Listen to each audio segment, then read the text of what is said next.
जीजाजी बड़ी दिन से असरा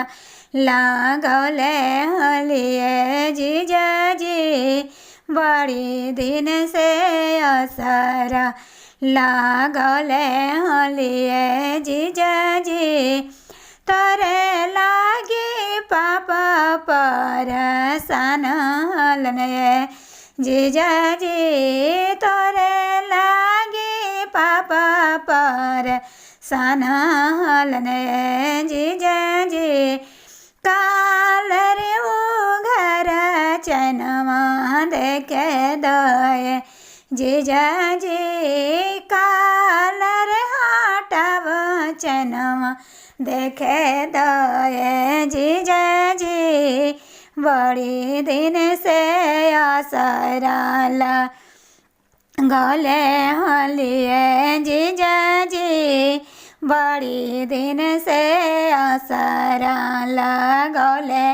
हलिए जीजाजी तोरे लागे चाचा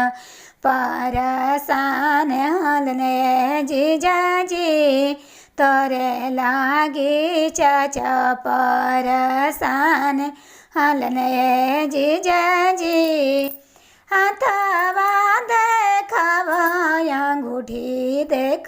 दये जीजाजी हाथवा देखावा अंगूठी देखे दये जीजाजी बड़ी दिन से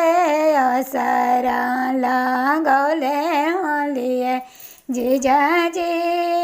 बड़ी दिन से असरा लागले हलिए जीजाजी तोरे लागे भैया परसान हलने जीजाजी तोरे लागे भैया परसान हलने जीजाजी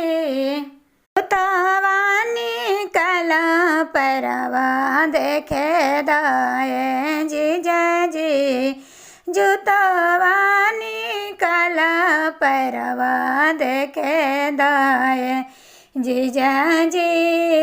बड़ी दिन से असरा लागले हलिए जीजाजी बड़ी दिन से असरा लागले हलिए जीजाजी तोरे लागे भैया परसान हलने जीजाजी तोरे लागे भैया परसान